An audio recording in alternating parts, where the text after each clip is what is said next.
the Crafted and Carved podcast. It's me, Kenny, also known as Kenny Ray. I wanted to I don't know, I just decided I wanted to make this like a double thing. Like I don't want to just be like a moniker.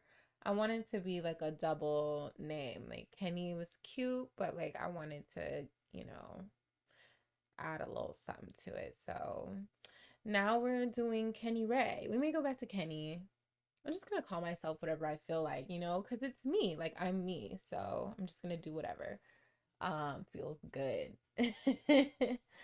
Yeah, so I'm so excited. I love this space. I love being able to talk about all different sorts of things, whether it be just life issues or not even issues. Like, it doesn't have to be all dram and dull. It can be exciting, like highlights of life and exciting aspects and phases of life too. We're gonna have to add that in here at some point. But hopefully you guys are gonna start to see like why I'm going about it this way. I feel like a lot of the topics that we covered in episodes 1 through 4 are all like really, really foundational. It's really essential, in my opinion, to unlocking, true happiness. And that is, in my opinion, something that a lot of people gloss over because it's like, oh, yes, self care. Oh, yes, happiness. Oh, yes, this. Oh, yes, that. When there are so many other areas that need attention and need tending to, and we just kind of act like, oh yeah, no, I'm good. Like I'm gonna just, take a bubble bath, or oh yeah, I'm good. I'm gonna just take a trip to Dubai and everything's gonna be straight. And I value the fact that doing that is good and helpful to the people who are able to do it, but at the same time I definitely feel like we gotta do the hard work, okay, y'all. Like we cannot skip over the hard work, because if you don't do it now, life is gonna force you to do it later on. It's going to be very unpleasant and way less exciting, and you won't remember to come check out my podcast for all the helpful little tidbits and tips that you can reference to help you, so that you're not just kind of like out here by yourself winging it. Like nobody wants that.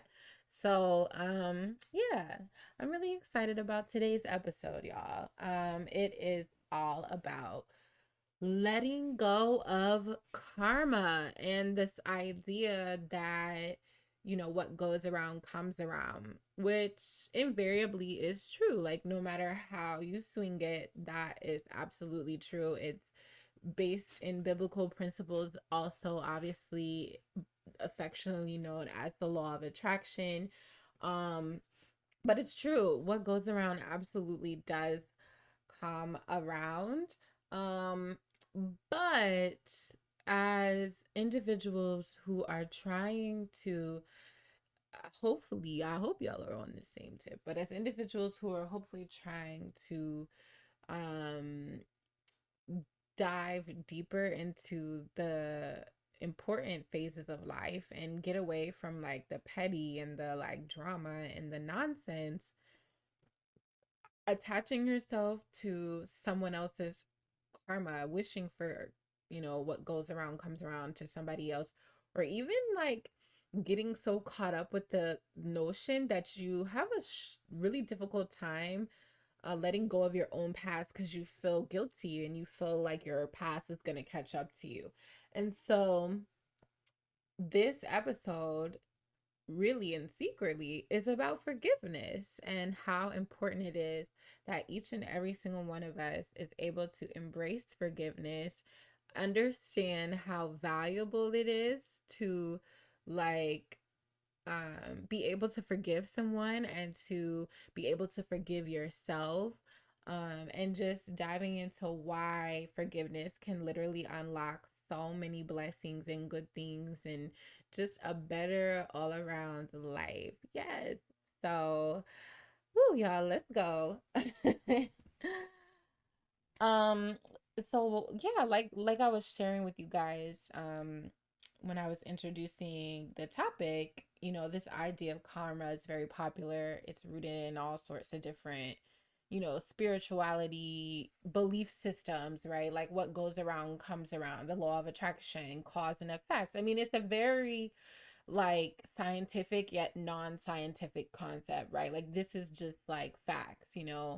Um, and now obviously everything, unless it's a boomerang, doesn't do that in life. Like if it's a solid object. So don't want to get too literal. But the reality is, um, energy is always, it doesn't like go away, it's there, so it's always going to circulate in some way, shape, or form. And sometimes what goes around comes around. It's not always about it coming back onto you. It's like the whole generational curse thing where your actions and your the things that you are doing now in your life could essentially be passed down to the next generation. And that's the same for your ancestors, like your grandparents, your great grandparents, all of that stuff. Like it's always going to be constantly moving. So even if it doesn't go in like a goes around, comes around circle, energy is always being transferred. So you have to be really, really mindful and careful of that. I mean, I can think of a variety of examples where I'm just like thinking about how I need to not only just let go, but truly forgive um certain people for things that they did to me, whether they did it intentionally or not. Like, come on, like that toxic ex, I mean, raise his hands, okay? Um, I mean, I've had some backstabbing friends who are no longer my friends. I've had to deal with a harmful and borderline abusive work environment. And obviously, what's so wonderful is that when you're no longer attached to those things, you already get like, I would say half of the freedom, right? Because you're gone. You're not physically enduring the bad things, the hurt. Last week we talked about the cycles of hurt, and so you've escaped from the cycles of hurt, right? And you're no longer enduring these bad acts, which is good. Like you need to be able to free yourself from that, move on, start the healing process, boom. However, there is absolutely another phase, and it's letting go. You know, you don't forget, right? But you let it go. It's no longer weighing you down. It's no longer a part of your story, in the sense that, like, oh, they did this to me and she did that to me and he did this and they da da da da da. And, that's not how we're doing things in 2023. Okay. We're letting it go and we're wishing them well. And honestly, you literally have to wish them well until you wish them well, right? So sometimes you just gotta fake it until you make it. There are some people right now who I can name who just picturing them in my head because we're in this generation where we're like, I don't even think of you. What do you mean? What do you mean? Am I pressed about you? I don't think of you. Great, wonderful. That's amazing. That is really amazing. And if that's true and the case for you, that's awesome. However, I absolutely think that not thinking about somebody is doing a disservice to them. Like you can literally be giving them positive energy. You could be sending them positive thoughts. You could be sending them well wishes just by thinking of them and not thinking of them in a negative way, thinking of them in a positive way and wishing them the best and hoping the best for them. And even getting into a space where you bring yourself to pray for these people. And so all of that stuff, I think, it comes with intentionality and really saying, hey, you know what, like this person, I can't stand them, and honestly I wish some really bad things for them, but instead, I'm going to hope that they become successful and prosperous and that everything they want in life they achieve.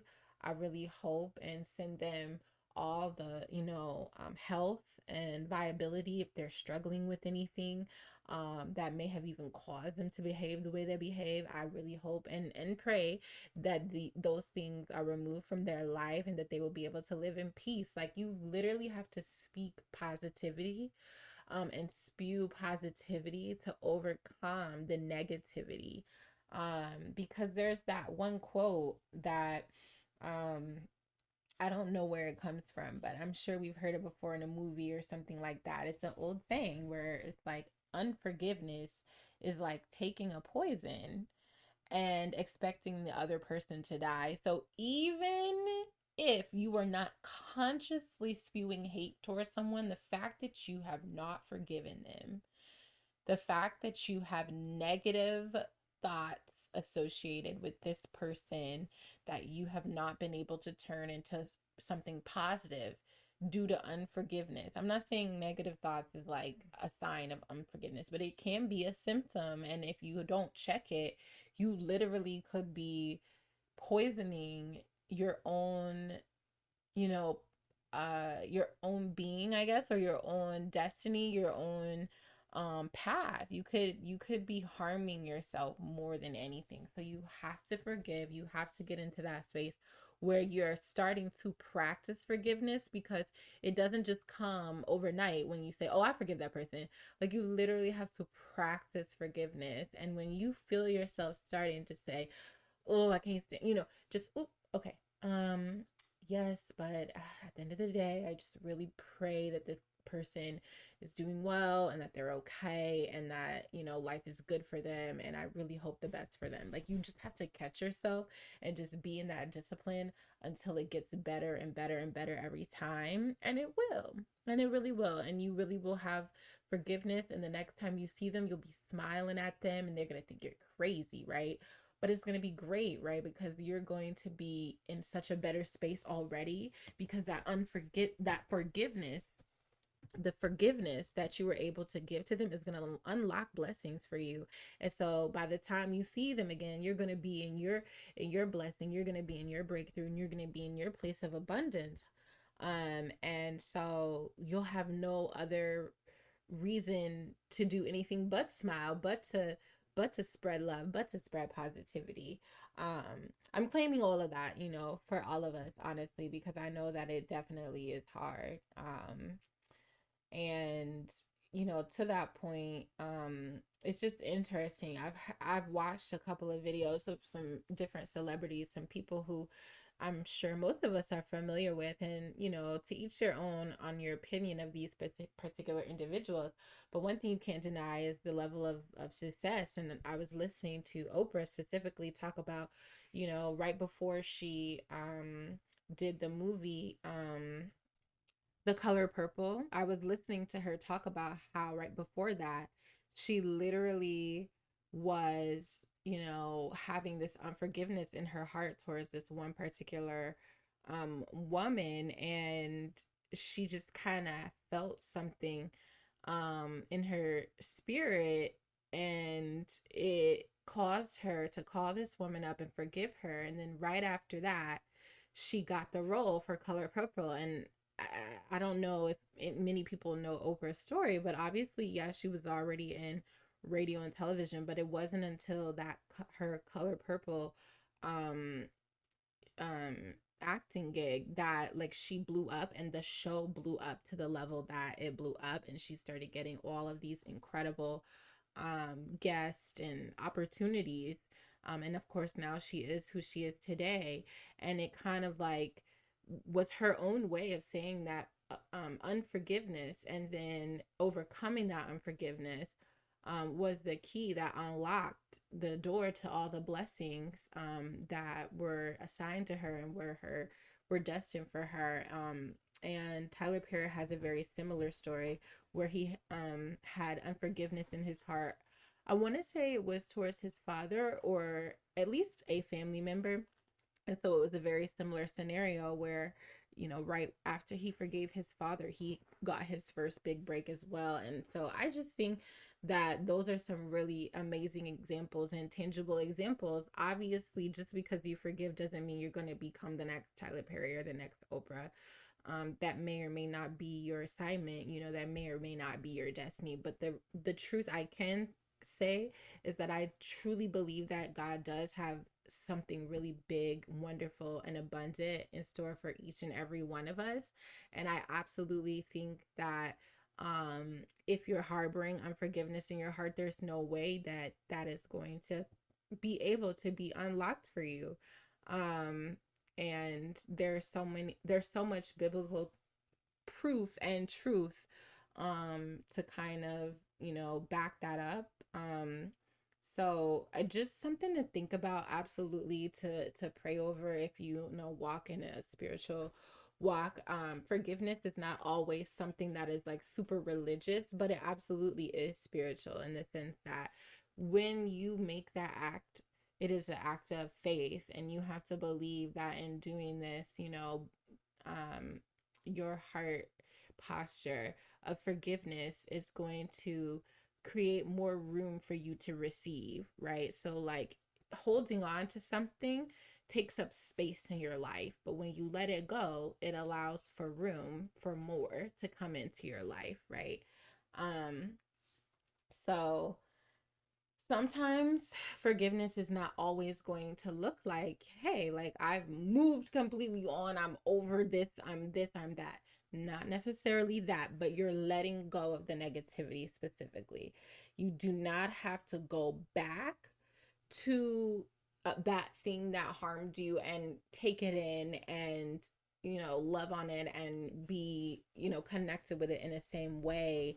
But it definitely does sometimes require you, not always.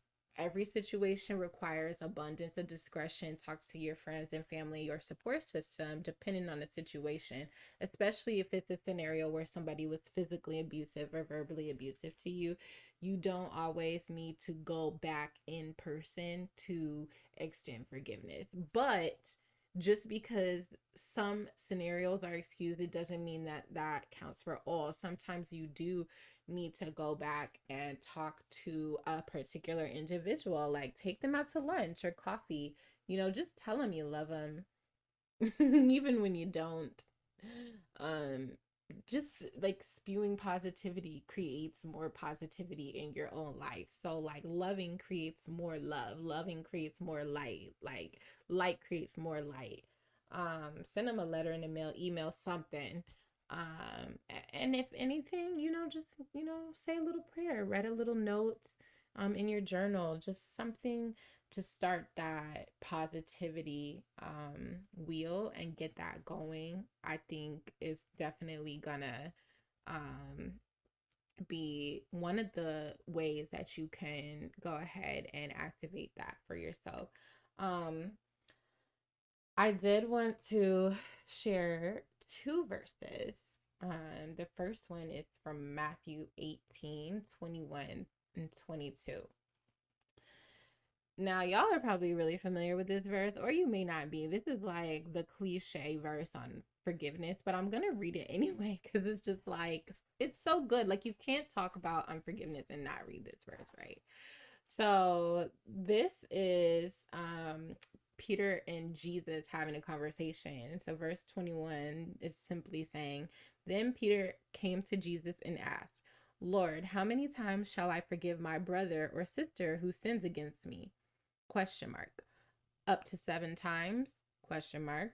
Jesus answered, I tell you, not 7 times, but 77 times. I'm going to go ahead and read verse 23.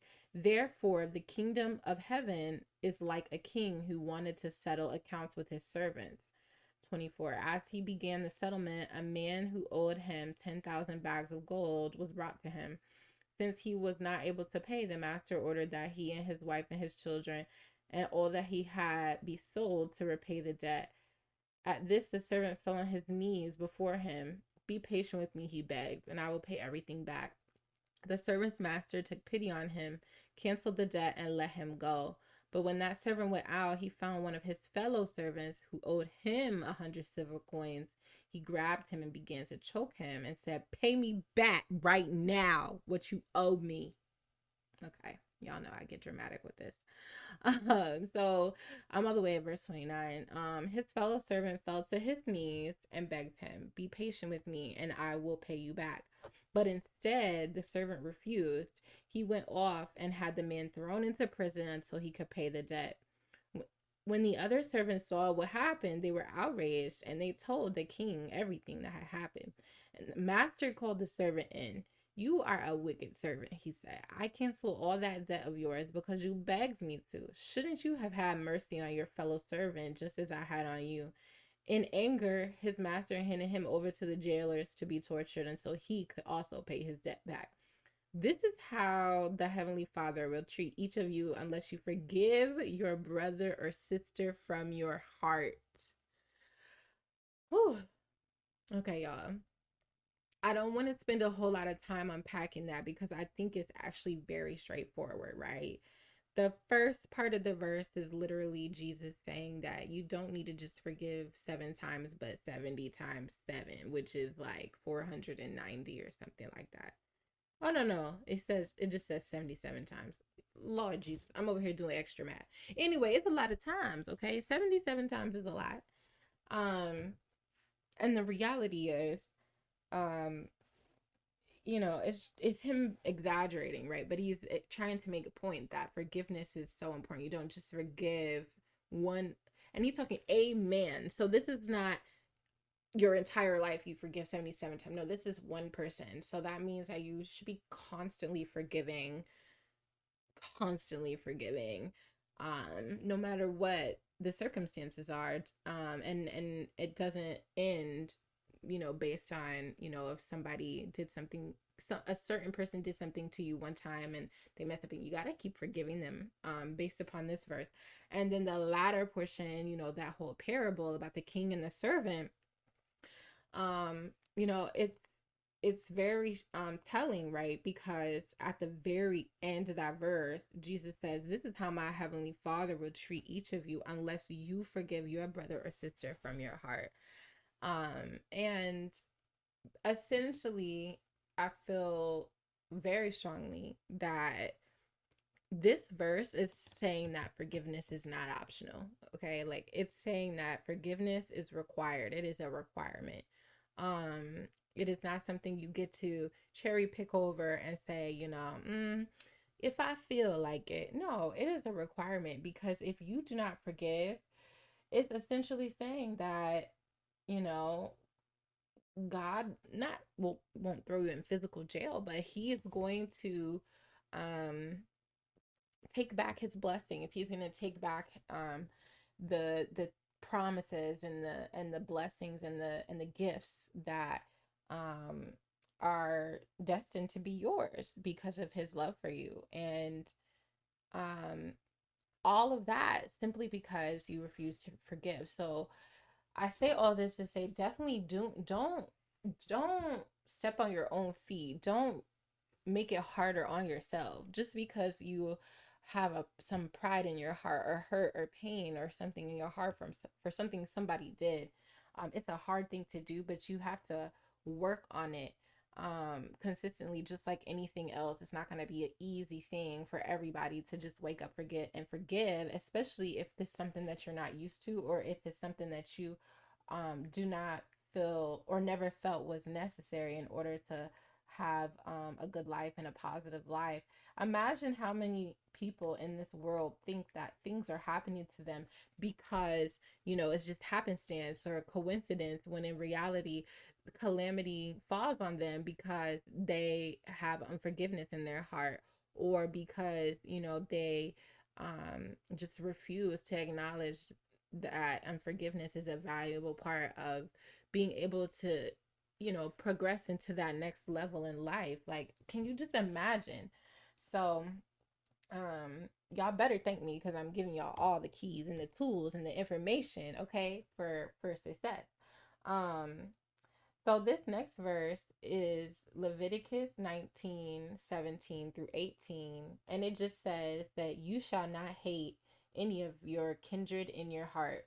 Reprove your neighbor openly so that you do not incur sin because of that person. Take no revenge and cherish no grudge against your own people, you shall love your neighbor as yourself. So you guys all know that verse too, love your neighbor as yourself. That's the one we focus on. I'm gonna read a different version because that was the King James version. As much as I love it, I honestly got confused while I was reading it. But it says, "Do not hate a fellow Israelite in your heart. Rebuke your neighbor frankly, so you will not share in their guilt.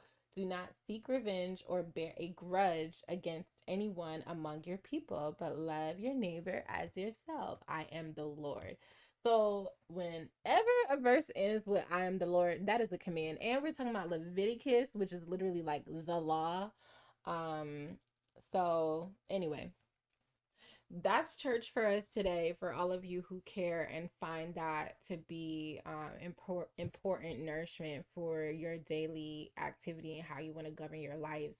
For those of you who don't, I wish you the best, and I'm definitely praying for you. But at the end of the day, the Bible has spoken, or God has spoken. He's literally saying you can't hold on to grudges, you can't have hate in your heart. It's just not okay. It's not just like, oh, hate is a strong word. No, you're just not even allowed. Okay. So, and if it comes up, it's cool, but you gotta get rid of it. You gotta snatch it out.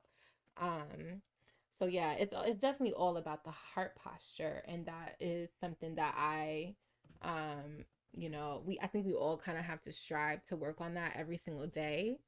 Having a heart posture of forgiveness is absolutely not something that you just wake up with. It's something you have to work towards, to the point where it becomes a lifestyle. Like, this is your everyday experience. Like, you literally walk in forgiveness. Like the little lady at the grocery store who didn't give you all of your change back, you just automatically forgive her. You're like, dang, she might have been, having a rough day and she not counting properly or whatever. Who knows? Who even cares? But you know what? I'm gonna just let it go. Somebody caught an attitude with you when you were trying to call about your, phone bill, and you know what? You just let it go, you just let it go. Forgiveness, letting something go is not a sign of weakness. I think that's another, thing, unfortunately, that's been ingrained into culture, is that letting something go means that you're weak and that you're not strong enough or big enough to confront that person or confront that issue and handle it. But that's just not always the case. I think there's a time and place to address things and handle things. By no means does this mean that all scenarios have to be, like, just you turn the other cheek. Obviously, the Bible tells us that we do need to turn the other cheek, right? But at the same time, it talks about eye for an eye, tooth for a tooth. So there is a time and place where you have to stand up for yourself. You have to confront people. You have to handle people and set boundaries and set standards.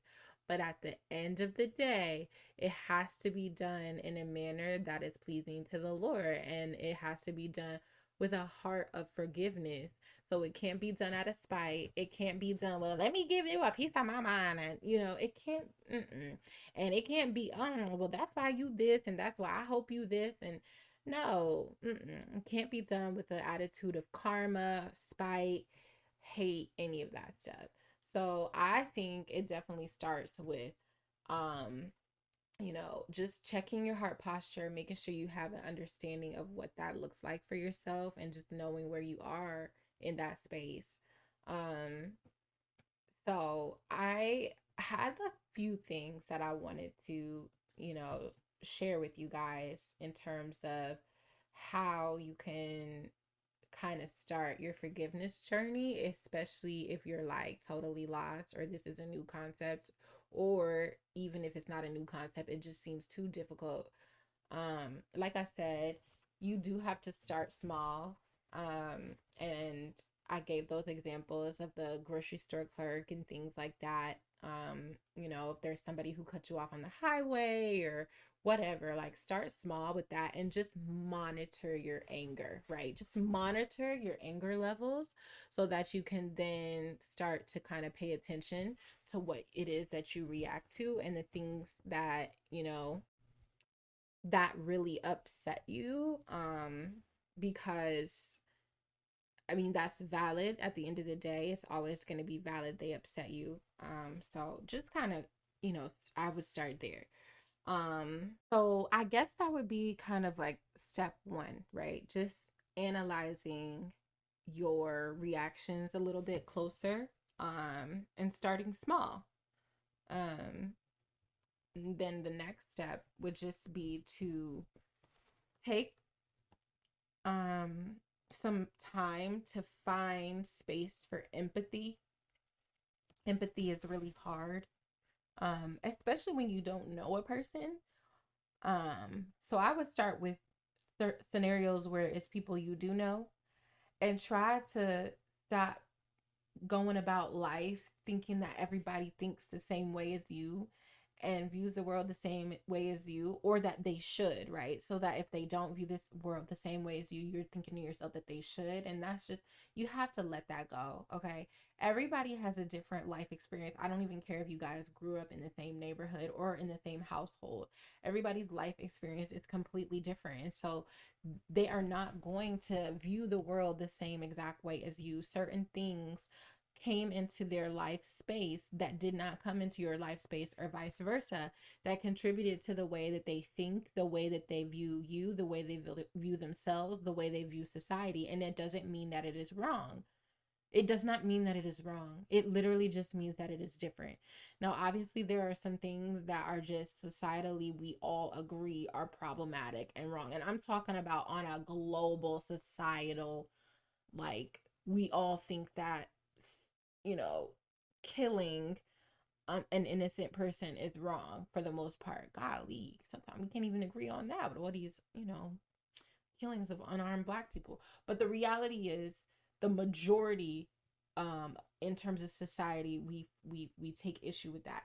But aside from that, and maybe a handful of other things, you could probably count on just your fingers alone how many things that we globally as a society believe are wrong. Everything outside of that really is like based upon, how you were raised, your background, like if you're religious, if you're not religious,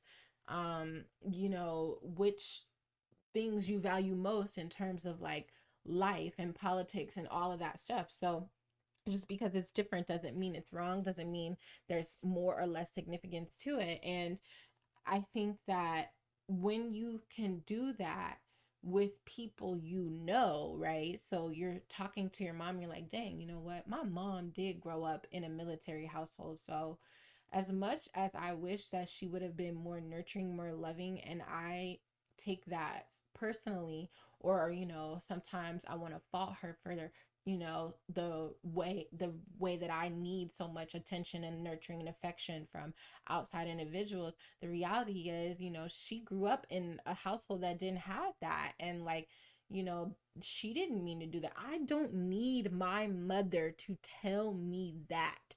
I don't need her to make that connection for me, because I have sat down and I know these things about my mom. I'm going to make that connection, and I'm going to say, you know what? I don't know if this is it or if it's not it, but it doesn't matter. I don't need my mom to apologize for the way that she raised me. Like, that's stupid. Like, she raised me to the best of her ability. She did an amazing job. I love her dearly. And I, think that even with these things that I wish could be different, like she literally did a phenomenal job. And the pieces, the gaps or whatever could have been due to this and had nothing to do with me, and have nothing to do with me needing to accuse her for this and that, no matter how hurt I am by it, you know?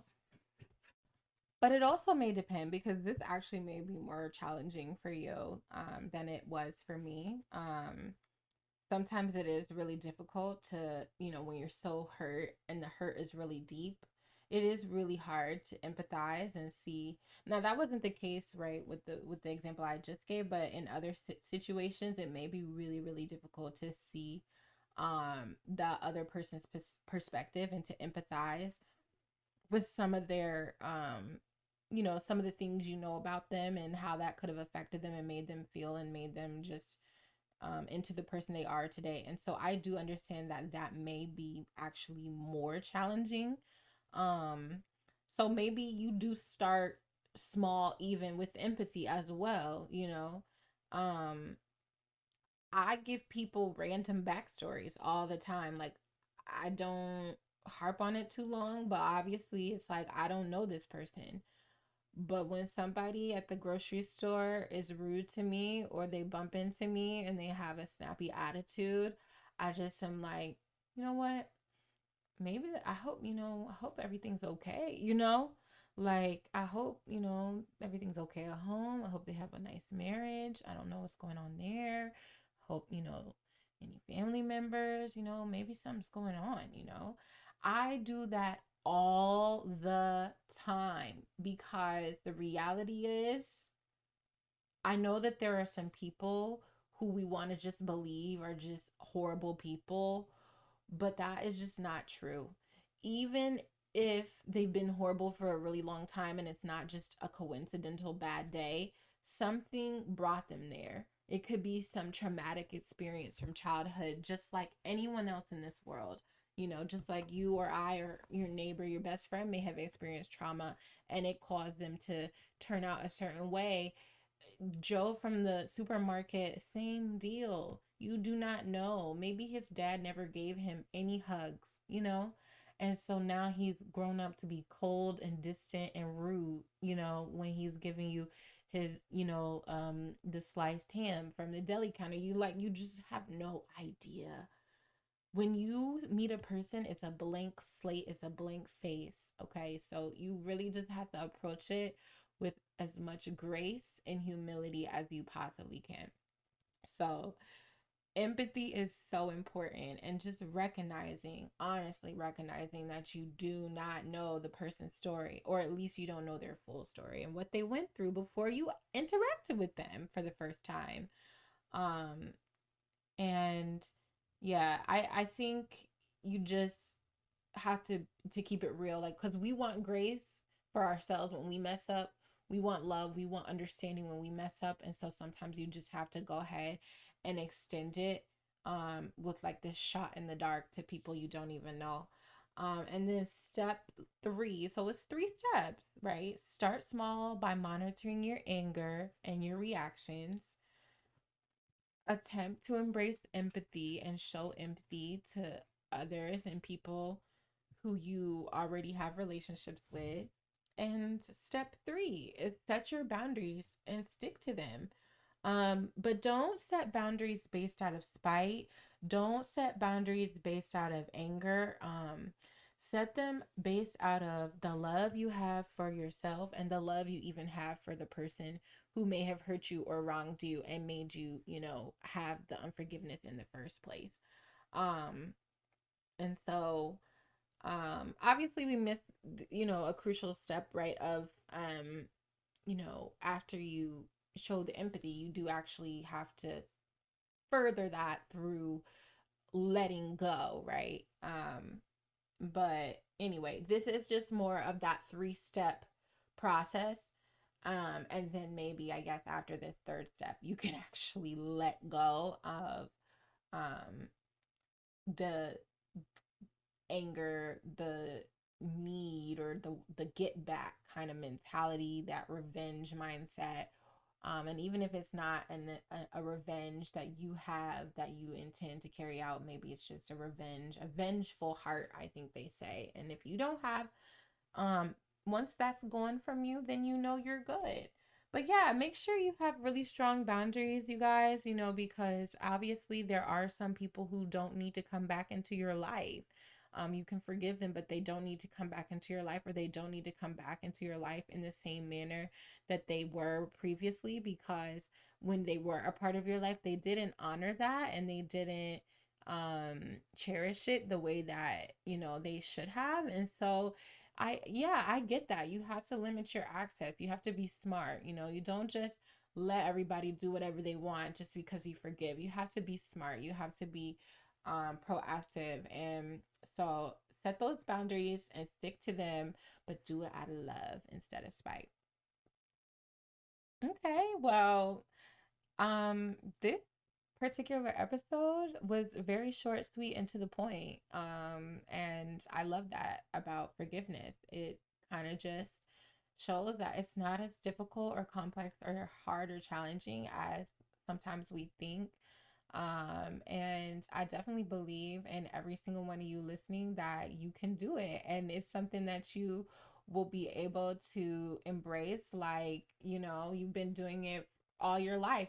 You're going to be forgiven all over the place, and you're going to be just blessings on blessings and blessings on blessings. Like, I just cannot wait to see all the abundance pouring into your life because of everything you unlock through the forgiveness that you show to others, um starting today. Okay, y'all. Well, thank you so much for listening. This has been so much fun as always. It's your girl Kenny Ray. That is just, it's cute. Like, it's just, I like it. I'm feeling it. Anyway, y'all, thank you again. The Crafted and Carved podcast is so happy to have you listening. I cannot wait for you guys to tune in next week. We're going to be talking about some real good stuff, and I'm going to be dropping another recipe. So, y'all, stay tuned. Don't forget to like and subscribe, follow and share this podcast to someone you know who needs it. I love you guys so much. Talk to you next time.